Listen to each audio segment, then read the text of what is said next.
Y bueno, mira, también comentarte, Lucía, que la ley que se aprobó en el Senado, ¿te acuerdas que estuvimos hablando aquí de la ley de residuos y de economía Sí, sí, circular? sí.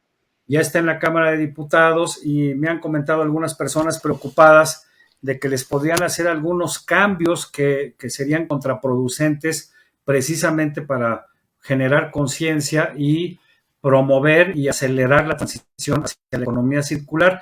Y por esa razón hablé con Alfredo Salomé, quien es el secretario de una organización que se llama Organización a Favor de la Economía Circular, para que nos diera sus impresiones sobre lo que está sucediendo en la Cámara de Diputados. Vamos a escucharlo. Un tema que nos ocupa mucho en este espacio ya desde hace varios años es el tema de la economía circular, de promover la separación y la clasificación de residuos para poderlos reciclar, que no pierdan su valor y que se mantengan en esta cadena y se utilicen de manera indefinida. Y hace unos días en la Cámara de Diputados se iniciaron algunas audiencias, creo que fue la segunda audiencia, sobre las minutas que les presentaron en materia de economía circular y regulación de plásticos de un solo uso, que ya había sido aprobada en el Senado y que ahora está en la Cámara de Diputados. Y bueno, pues ahí participaron legisladores de las comisiones de Medio Ambiente y Recursos Naturales, así como de Cambio Climático y Sostenibilidad, y algunas organizaciones, entre ellas la Organización a Favor de la Economía Circular. Participó en su calidad de presidente Jorge Chayín, con quien hemos conversado aquí en algunas otras ocasiones. Y en esta me da mucho gusto saludar a Alfredo Salomé, quien es el secretario general de la OFEC, Organización en Favor de la Economía Circular AC, para conocer sus puntos de vista sobre lo que se ha dicho en estas audiencias, que entiendo que en algunos casos pues quisieran modificar en sentido inverso algunas de las aprobaciones que ya se dieron en el Senado. Alfredo, muy buenas tardes. Buenas tardes, Miguel. Mucho gusto al público y a ustedes por el tiempo que nos destinan. Al contrario, pues he escuchado a varias partes, algunos preocupados, porque pues señalan que esto que se logró ya en el Senado de la República ahora podría estar en riesgo y que podría modificar en sentido contrario algunas de las decisiones que fueron producto de mucho tiempo de trabajo, de mesas, de acuerdos, etcétera. ¿Cuál es tu opinión al respecto, Alfredo? Pues la opinión al respecto que tengo, que la economía circular tiene que caminar, tiene que fluir. La economía circular es una fuente de trabajo para muchas personas y se pueden crear más fuentes de trabajo para que la gente pueda tener la manera de recopilar, tomar, ahorita que mencionas esto de tener la manera de poder pepenar, llamando vulgarmente, productos que se puedan reciclar y, como tú bien lo dijiste, volverlos a integrar a la cadena productiva. De hecho, es importante, perdón que te interrumpa, Alfredo, pues simplemente hay que decir que en los últimos 20 años, en las últimas 2 décadas, la industria del reciclaje en México, según datos que tengo, ha crecido hasta en un 200%, precisamente porque se le ha dado un valor a los residuos y esto ha generado empleos, porque pues obviamente buscan obtener este tipo de materiales. Y según también tengo entendido, la industria del reciclaje en nuestro país está generando aproximadamente unos 7,000 empleos directos y más de 70,000 empleos indirectos. De ese tamaño es la importancia de esta industria y el crecimiento que está teniendo en los últimos años. Es correcto, Miguel. Y quiero comentarte que hace menos de 6 meses a la fecha, el valor de los reciclados se ha duplicado y casi triplicado. Un reciclado que anteriormente se encontraba en los 10 pesos por kilogramo, ahorita anda volando por los 30 pesos por kilo, un material reciclado para volverlo a restituir a la cadena productiva de las bolsas de polietileno. No hay en el mercado ahorita reciclados. Para hablar de polietilenos de baja, de alta densidad de inyección, no hay en el mercado nada. Como que la gente se ha puesto las pilas y ha estado dándole más vuelta a la cadena productiva para poder reciclar productos. Claro, porque les está dando más valor. Aquí hay una cosa importante, estamos conversando con Alfredo Salomé, secretario de la Organización en Favor de la Economía Circular AC. Hay pues confusión o ignorancia con respecto al plástico en sí, a los plásticos de un solo uso y sobre todo a la contaminación que generan unos y otros. Y lo que hoy se sabe es que pues los materiales de envase o empaque que se reciclan, pues en realidad tienen una huella ambiental menor que otros, porque la huella ambiental a lo largo de todo su ciclo es mucho mayor. ¿Qué nos puedes compartir al respecto? Bueno, tú sabes que las huellas que se tienen ahorita para los productos pues están muy variadas. Empezamos, si pudiéramos hablar por la celulosa. La celulosa se ha incrementado en menos de un año, se ha incrementado en más del 300%. Aparte que no hay, supuestamente están importando celulosa. Y para fabricar productos de celulosa es todavía más caro y más contaminante que para fabricar el polietileno. El polietileno es un desechable, O sea, un producto flexible. cuando hablas de celulosa hablas de papel, ¿no? De derivados de papel. Es correcto, es correcto. Se ha encarecido demasiado y se ha escaseado demasiado. La caja de cartón está impresionante. Estados Unidos está buscando por el papel aquí en México porque en Estados Unidos también tiene una escasez de celulosa. Entonces, en este caso, la gente que piensa que un envase de papel hecho a base de celulosa es menos contaminante que el PET, pues estaría equivocada, porque entiendo que el PET tiene una menor huella ambiental en todo su ciclo de vida, desde que se diseña, se distribuye el producto, el peso que tiene es muy ligero, el menor consumo de combustibles, ahorro de agua, en fin, hay muchas ventajas que quizá la gente no sabe, y esto lo comento porque hay que desmitificar el tema de los plásticos. Yo aquí siempre he dicho desde hace muchos años, el problema no es el plástico en sí, el problema es la gente y el mal uso que hace o la mala disposición que hace de estos plásticos o de cualquier otro tipo de residuo. Es correcto. Mientras no haya una educación desde primaria en las escuelas en la que te digan qué es lo que tienes que separar, qué es lo que tienes que reusar y qué es lo que tienes que reciclar, no va a haber una educación. Así como metieron en los libros de texto el que la educación sexual tuviera una entrada en las mentes de los infantes desde la primaria, para que la gente pudiera tener y valorar qué es la sexualidad. Tienen que hacerlo con el polietileno, con los desechables, con los flexibles, con los envases de PET. Tienen que enseñarle a la gente, y aparte de esto, el gobierno también tiene que ayudarnos en el poder tener separadores o contenedores para separar lo que es el aluminio, el polietileno, el vidrio, lo orgánico, el papel. Tú vas a un país industrializado y te das cuenta de que tienen de 6 a 7 contenedores para depositar los desperdicios. Oye, aquí no hay, aquí a veces no hay ni uno, ¿no? Sobre todo en los lugares públicos. La gente con trabajos tenemos 2, para los orgánicos y para los inorgánicos. Y por eso la gente lo tira en la basura, ¿no? Ya lo tira, perdón, en la calle, en lugar de ponerlo en depósitos que estén precisamente dedicados a estos tipos de materiales. Y lo mismo sucede en las casas, ¿no? Bueno, si bien nos va, separamos los desechos en orgánicos e inorgánicos, cuando tendríamos que tener una mayor diversificación, una mayor clasificación.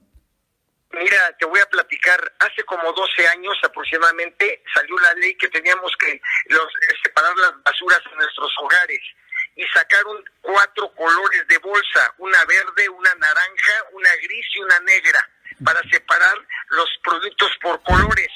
Esto duró 3 o 4 meses.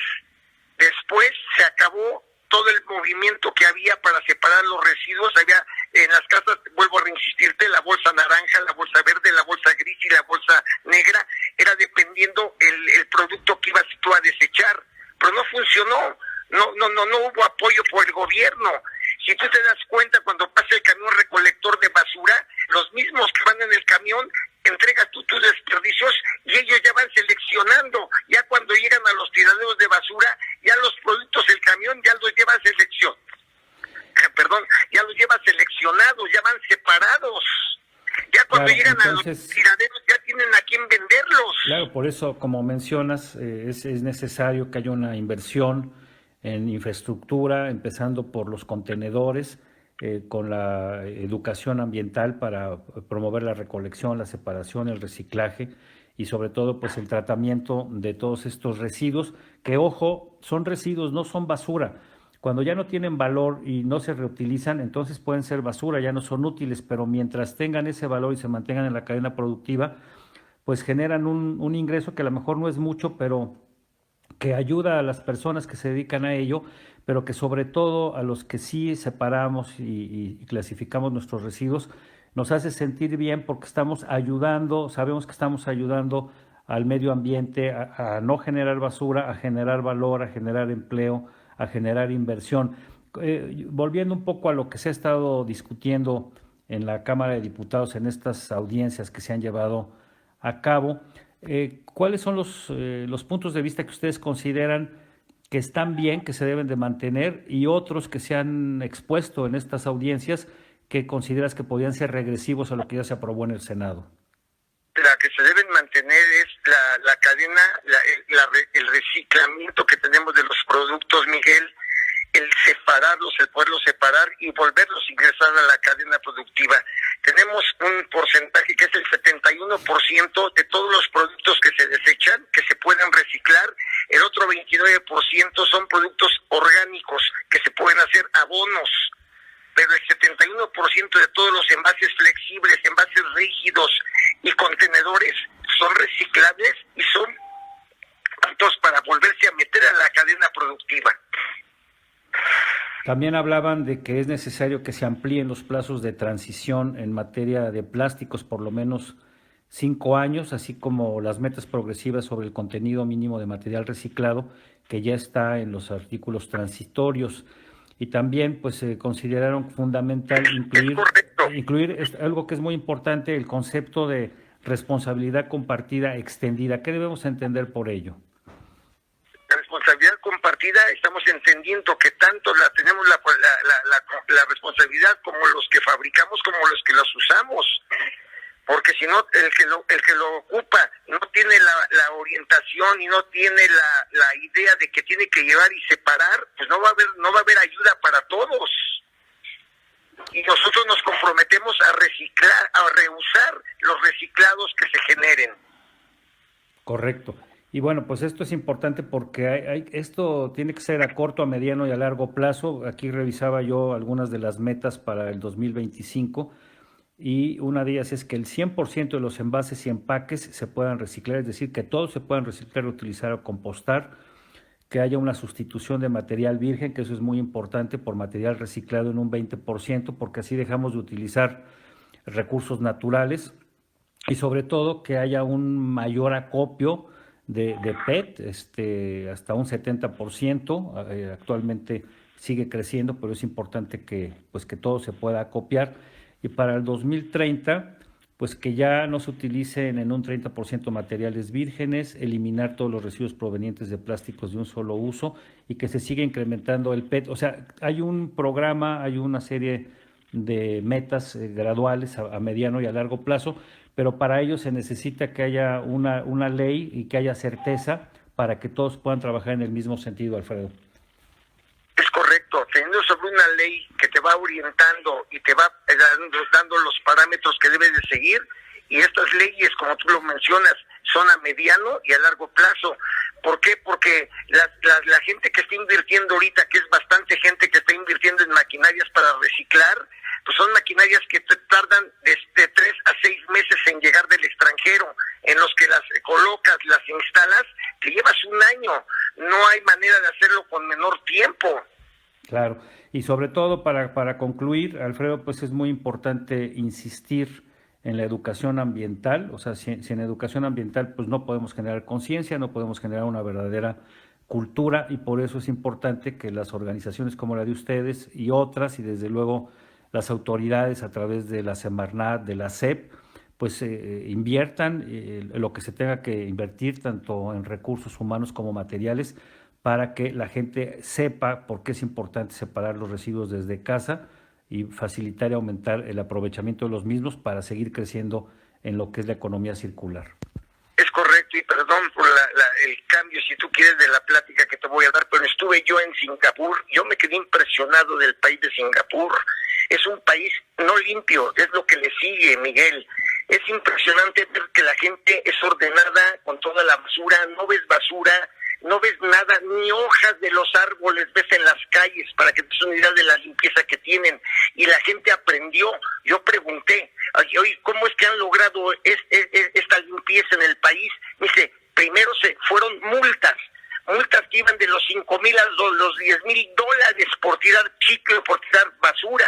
O sea, yo no sé si al mexicano nos haga falta que nos hagan entender que hay que ser gente honesta, gente limpia. Claro, Tú un mexicano entra a Estados Unidos y lo ves cómo es diferente cuando está en México. Claro, en México tira las cosas en la calle, en Estados Unidos respeta. Porque no pasa nada aquí, en cambio ya te multan, por eso es importante que la autoridad pues haga valer precisamente esa condición que tenga, que haya sanciones, porque en muchos casos es la única forma en que muchos van a aprender. Pues yo te agradezco esta conversación, Alfredo Salomé, secretario de la Organización a Favor de la Economía Circular, pues para que la gente tenga claro cuál es la diferencia entre unos productos y otros, cuáles son más reciclables, cuáles son menos dañinos para el medio ambiente, cuáles no son necesarios, cuáles no son reutilizables o reciclables o compostables y que pues simplemente no tienen valor. Así es que hay que ayudar a la gente a diferenciar cuáles sí son los materiales reciclables de aquellos que solo son de un solo uso. Pues te agradezco mucho, como siempre, esta conversación. Gracias, y agradeceríamos a las autoridades nos ayudaran a enseñar a la gente con la publicidad, la Secretaría de Educación Pública, la Semarnat, cualquier medio de gobierno que nos ayude a que sepamos separar, vamos a estar agradecidos. Pues así, aquí vamos a estar insistiendo. Muchísimas gracias, muy buenas tardes.